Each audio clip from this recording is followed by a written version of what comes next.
dia. Nós vamos continuar o nosso culto a Deus conversando sobre revelação de Deus. Como podemos identificar, não é, o que é revelação de Deus e o que não é, não é? Em tudo, não somente no texto bíblico, mas em qualquer lugar, em qualquer momento, em qualquer pessoa, em qualquer palavra do mundo. O critério é simplérrimo, não é? Tudo, absolutamente tudo que estiver coerente com o ensino de Jesus, com a vida de Jesus, o exemplo de Jesus. Tudo coerente com Jesus é palavra de Deus, é da revelação de Deus, né? Pode estar dentro da Bíblia ou fora da Bíblia, pode estar em qualquer pessoa. Tudo coerente com Jesus é palavra de Deus. Agora, tudo que não for coerente com Jesus pode estar na Bíblia, pode estar em qualquer pessoa, pode estar no que for. Não é coerente com Jesus, não é palavra de Deus. Ok? Então esse é o critério, é muito simples, muito tranquilo, entende? Alguém pode lembrar, mas Jesus veio há 2000 anos atrás, e antes disso? Acontece que o que Jesus veio viver há 2000 anos atrás é a mesma coisa que Deus sempre revelou desde Adão até o último ser humano sobre a face da terra. Então, em Jesus não havia nada de novidade. Tudo que Jesus foi, que Jesus ensinou, que Jesus viveu, já estava plantado no coração do ser humano, não é? Por causa da revelação de Deus há muitos e muitos, né, séculos, milênios atrás. Entendeu? Então, foi coerente com Jesus, é palavra de Deus. Foi incoerente com Jesus, não é palavra de Deus. Pode ser da boa intenção do escritor, pode ser da criatividade do escritor ou de qualquer outra pessoa, mas não é palavra de Deus. Isso tem que ficar bem claro. Tá bom? Então vamos ver, nós estamos nesse tempo conversando sobre os Salmos, não é? E hoje já estamos no Salmo 22. Até agora, só o Salmo 19 tem coerência com Jesus totalmente. Só o 19. Olha só, e estamos no 22º Salmo, tá? Vamos ver então o restante desse Salmo. Hoje a gente aqui, ó, já falamos sobre o versículo 1 até o versículo 6, e agora a gente fala, é isso mesmo, a gente fala do versículo 7 até o versículo 16.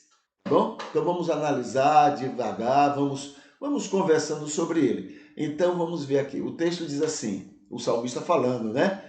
Todos os que me veem zombam de mim, Senhor. Abrem os lábios e sacodem a cabeça, dizendo: Ele confiou no Senhor.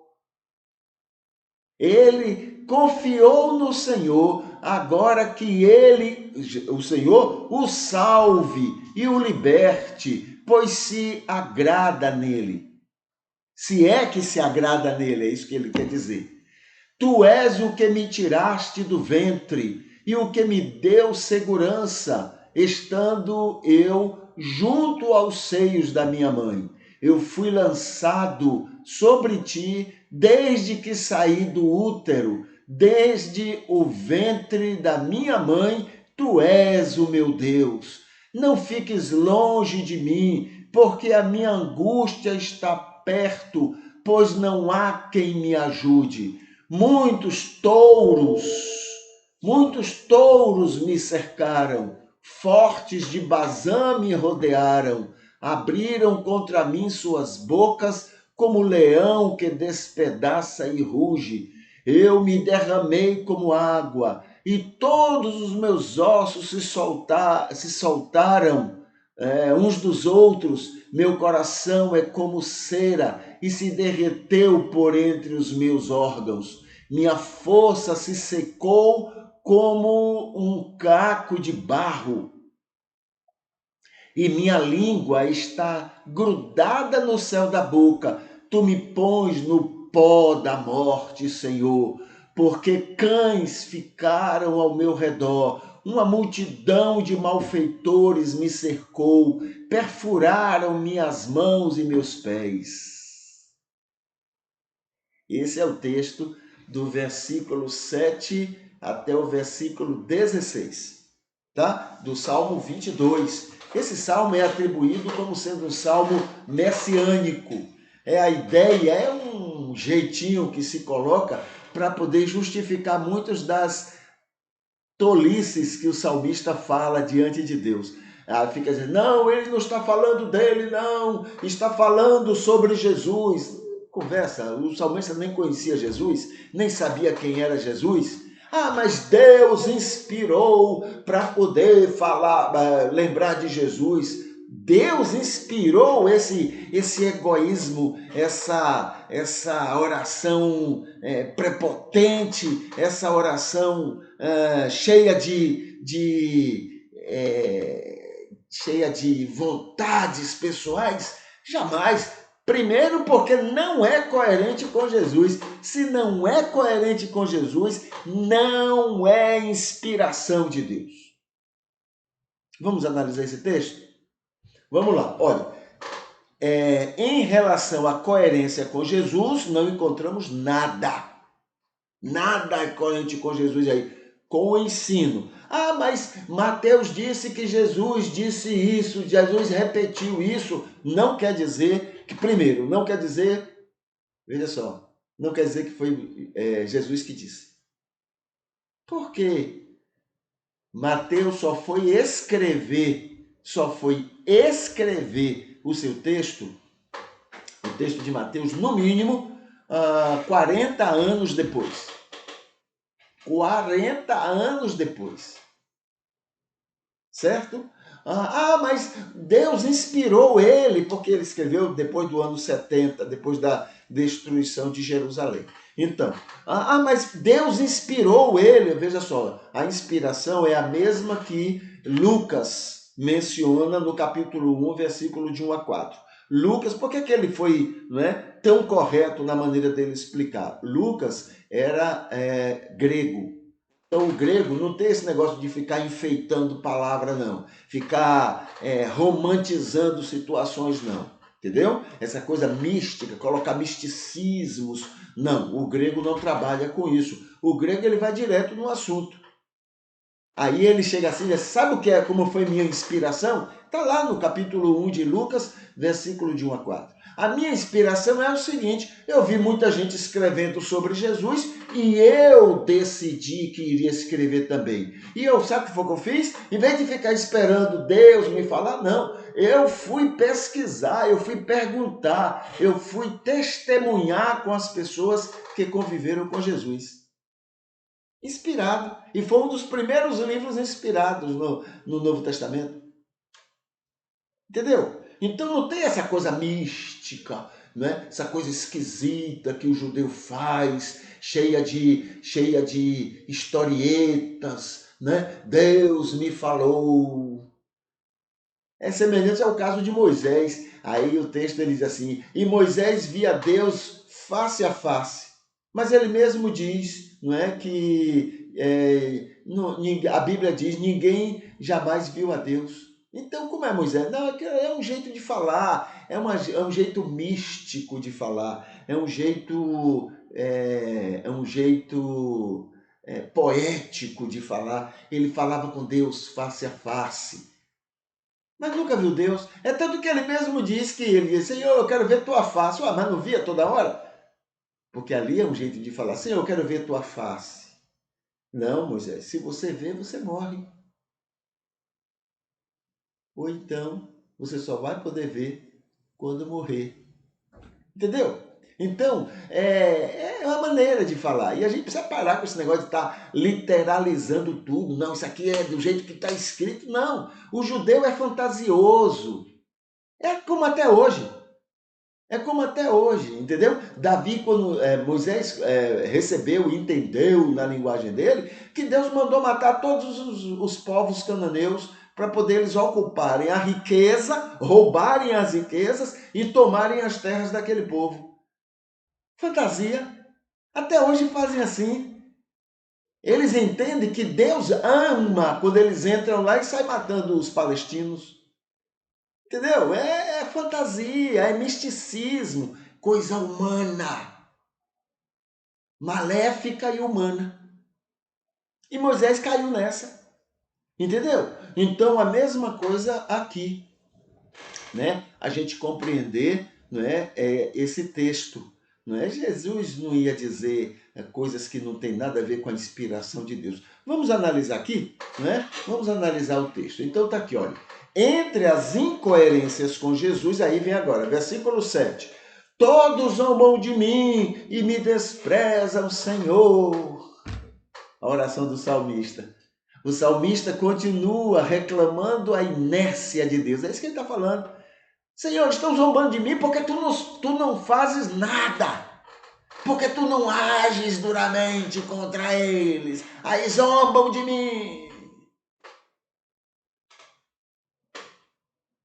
Reclamando a inércia de Deus e culpando o Senhor pela maneira como ele acha que os inimigos pensam a seu respeito e sobre sua fé em Deus. É capaz de até passar vergonha mesmo quando ele pensa que, né, nessa prepotência que ele, e a gente tem também, né? Deus está a meu serviço. Deus vai castigar vocês, viu? Deus vai castigar vocês. Aí não acontece nada, eles não são castigados e são até abençoados. Sabe por quê? Que Deus não é menino de recado, não.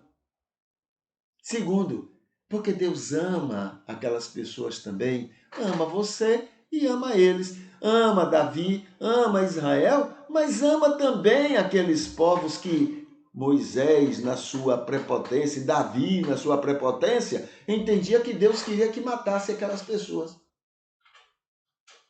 Essa coisa humana, doentia que a gente tem de achar que somos alguma coisa especial em relação aos outros e que Deus gosta mais da gente do que dos outros. Meu Deus, é muita criancice maléfica da nossa parte. Segunda incoerência nesse texto, versículo 8. Os meus inimigos zombam de mim, da minha fé em Deus. O salmista continua sua reclamação, afirmando que, em outras palavras, o próprio Deus estava sendo zombado pelos inimigos, pois não atendia às orações do rei. Senhor, eles estão zombando até de tu, Senhor, porque tu não ages duramente contra eles. Mas Deus nunca disse que agir duramente contra eles.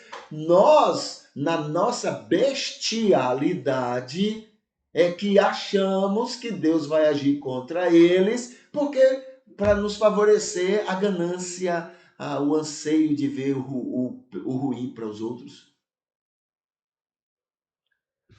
Terceira incoerência com Jesus. Versículo 9. Tens cuidado de mim, Senhor, desde o meu nascimento. Argumentando, né, gente? Senhor sempre cuidou de mim e agora não, né? O salmista está apelando, volta a dizer que o Senhor já esteve mais próximo e protetor do rei. Já esteve fazendo mais pelo rei. Agora não está fazendo, Senhor. Sai dessa inércia, Senhor, e age duramente contra os meus inimigos. Carne pura, nada a ver com Jesus. Jesus diz amar o próximo, amar o inimigo. Esse é o Deus de Jesus. 4. Né? A incoerência quarta. Versículo 10. Desde que nasci, tu és o meu Deus. É um jogo de palavras para ver se controla Deus, né? O salmista está usando desta palavra aparentemente bonita e louvável para dizer que nunca esteve desobediente a Deus. E por isso ele merecia maior atenção da parte poderosa do Senhor. Senhor, desde criança que eu te sirvo, eles não, mas eu desde criança que sirvo a ti. E já deveria ter aprendido quem é Deus, né? Quinta incoerência com Jesus, versículo 11. Não fique de longe de mim, não fique longe de mim, pois estou sofrendo agora, Senhor. Em outras palavras, ele está dizendo que sempre se interessou em estar perto de Deus e que por isto Deus tem como obrigação de estar perto dele para protegê-lo de todos os males que ele estava vivendo naquele momento. É sempre uma forma de querer controlar Deus. Jogo de palavras, achando que vai sensibilizar o coração de Deus. Não é assim que a gente faz. Versículo 12 é a sexta incoerência. Estou rodeado de muitos touros valentes. É como se estivesse culpando a Deus e por sua distância e inércia, quando ele merecia que Deus o protegesse melhor. Senhor, estou rodeado de inimigos, rodeado de touros contra mim. Sabe por quê? Porque tu estás longe de mim. Culpa tua, Senhor. És irresponsável, indiferente. É por isso que eles estão aqui ao meu redor. É isso. Não tem para onde correr, não. Leia o contexto e você vai entender o que é que o salmista estava. Ele está usando da prepotência dele para dizer: Senhor, tua obrigação é estar perto, me protegendo. Não é diferente da gente, não. Nem melhor, nem pior do que a gente. A oitava incoerência, versículo 14. Diante de tudo isto, Senhor, eu estou totalmente derretido e esquartejado. Novamente o salmista se coloca de vítima da inércia, culpa tua, Senhor, da inércia em protegê-lo de seus inimigos, que são muito violentos e temidos. Às vezes nem são. É porque a gente julga os outros pela gente. Quem é desonesto sempre acha que os outros são desonestos. Quem é violento sempre acha que os outros são violentos. Quem é maldoso sempre acha que os outros são maldosos. Salmista. Versículo 15. É a nona incoerência com Jesus nesse texto. Tu, Senhor, me pões no pó da morte. Quem é que põe ele na pó da morte? Tu, Senhor, com a tua inércia, com a tua irresponsabilidade, com a tua indiferença comigo. E a gente usa isso para adorar a Deus, né? E ainda vem uns teólogos para dizer, não, isso aí é um texto messiânico. Quer dizer, está dizendo que Deus é tão orgulhoso, Jesus é tão orgulhoso, vaidoso, prepotente como o salmista. Nada a ver. São deuses totalmente diferentes. O Deus de Jesus está longe disso. Versículo 16 é a 10ª incoerência. Vamos ver aqui. Cães e malfeitores estão ao meu redor, perfuram a minha vida, Senhor. Tudo que o salmista tem dito até aqui tem sido entendido como sendo um tipo de Jesus, o que não é verdade. Estamos diante de um salmista prepotente e desejoso de tomar o controle de Deus e de seu poder contra os considerados seus inimigos. Dizer que este espírito prepotente está ilustrando Jesus, está apontando Jesus, é forçar muito a barra. Tudo isso até aqui é totalmente contrário a Jesus Cristo. Portanto, não é palavra de Deus, não é da revelação de Deus, é somente da arrogância do salmista.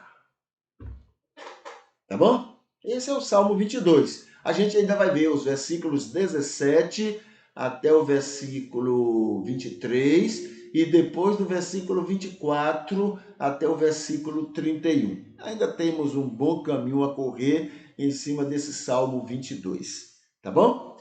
Ok. Muito bem.